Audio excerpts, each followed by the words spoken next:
hidden justice somewhere in the law, and we can't find it. I'm Ted Gunderson, former head of the FBI in Southern California. If you want the full story, you want to know what's going on, watch Wagener. Christine is still the legal parent of that little boy, even though she hasn't had more than an hour or two with him in the last several months.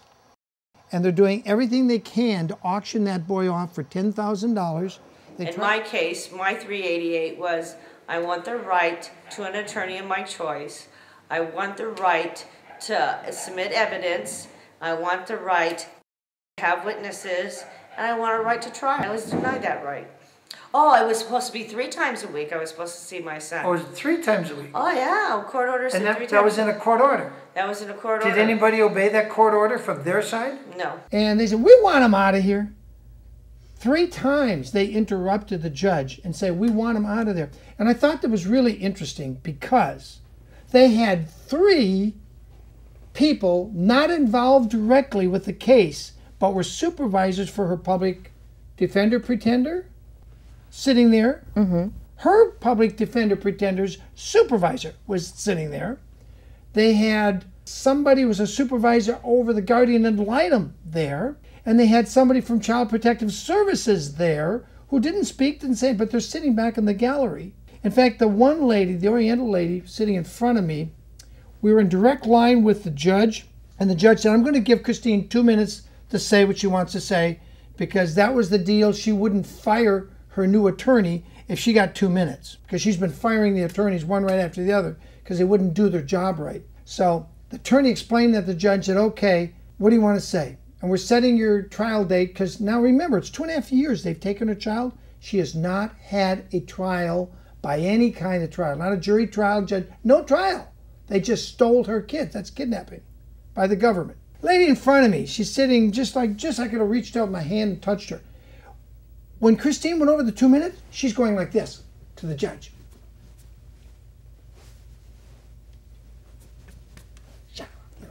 And the judge is seeing this, because I can see the judge looking at Christine, and right behind Christine is this lady, and then there's me. So we're in a direct line, and she's trying to tell the judge what to do. Judy Frickus, actually a commissioner, she's trying to tell the commissioner how to run her courtroom.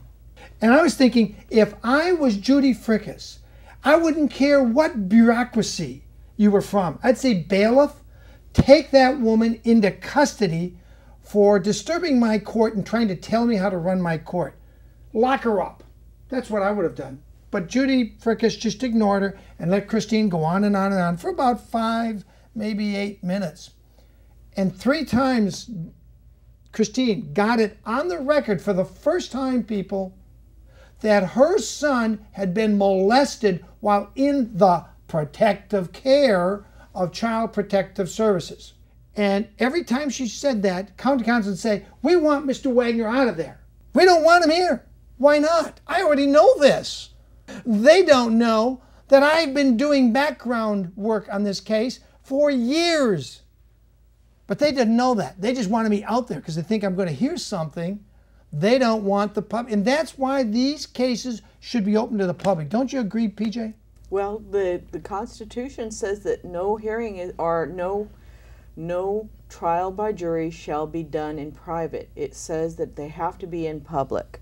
Now, it says that all trials shall be by jury, unless for impeachment, which means the only time these trials can happen with these kangaroo courts, my favorite ones, you know, where tyranny abounds, is if we close the doors and if we have a judge who acts as judge, jury, and executioner, just like Q did in Star Trek The Next Generation. How ridiculous does this look, folks? What are we going to look like when people look back at us 50 years from now going, oh yeah, you guys had kangaroo courts. We remember that tyranny. And I left her to go to a store, and then I got a call. And I think it was from Bob. Yes. And Bob freaked out. He said, a pile of people came in, 6 cars, and they arrested her. Who were they? And later we found out, I guess, it was the California State Health?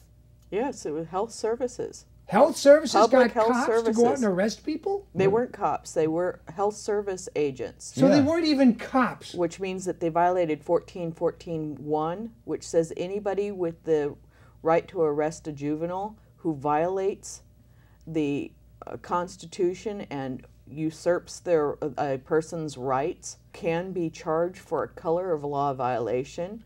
And that says any person acting as an officer, any person acting as an agent, acting for the state, acting as a subordinate to a state officer. It's 1414.1. Go to the FBI.gov site, type in 1414.1, color of law violations. It makes it very clear. False arrests, abuse of power, sexual misconduct, and Pattern and practice. pattern and practice. There we go. He's got it. That makes even the C.P.S. workers liable under that. And that's one of the things they just really didn't want, is that, you know, Christine has always been a single parent. She was easy pickings. Let's see, she's disabled. That means that there's nobody there to support her financially, which means that if they stole her kid, then she couldn't get back to California, could she? Which is Well, what they did. Which is what they I think the did. governor should do some more about this, look into it a little more, because the thing is... I don't think Governor Arnold gives a damn, Bill. Huh? I don't think he gives a damn. Well, I think he No. does. I think the only reason he did anything for her was to shut her up and get her off to another state. Well, that Yes. was just it. And the matter of fact is these were social service health workers with guns, badges, Yeah. and handcuffs. Guns, badges, and handcuffs, and they're not even cops. I never even was allowed evidence. Every time I attempt to put evidence in court, they would either lose it or deny me allowing evidence in. And so now they're down at the last day, and all you had was Reverend Brian York here, and they objected to him just being there. Okay, this had is what I broken. was told. She was arrested on the 13th, which is the day she went into court with you. And I ask you people, do any of you care? Come here. I'm talking to you people that have been watching this show. On second thought, I'm asking you, do any of you care? Are any of you going to get out your phone book, call 411 or whatever it takes to get the number of the Linwood, The Women's Detention the Center. Women's Detention Center, get their phone number, call the sheriff and say, why do you have Christine Illsley locked up with a broken cheekbone? Why did you have her arrested? How can you hold her when a writ of habeas corpus has already been filed and she's not been given that hearing on the writ of habeas corpus? Are any of you going to do anything? Because if you're not, then this whole show is a total waste, because it depends on you to do something. I alone can't do it. All I can do is bring you the information. I showed you the C.P.S. mama down in that McDonald's on Manchester Avenue almost 2 years ago. I showed you Christine just last December, and now you're hearing eyewitnesses with Brian York and P.J. Stewart here telling you what we found out. This is clearly a violation of constitutional rights. This woman is being violated by your C.P.S., your state health cops, or whatever they were. Now she's got a broken cheekbone, and you are going to end up paying for it, and it'll be more expensive if they keep on beating her up. It's organized crime to kidnap children and auction them off. They are not saving children.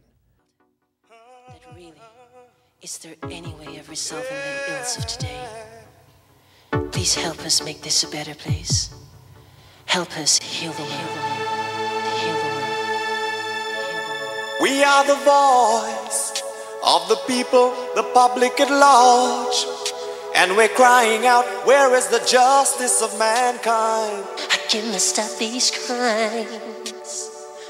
Allegations galore of people always wanting more. Please try to understand that he's only human. But if he's guilty, then you can lock the door. Until then, how can one man do so much for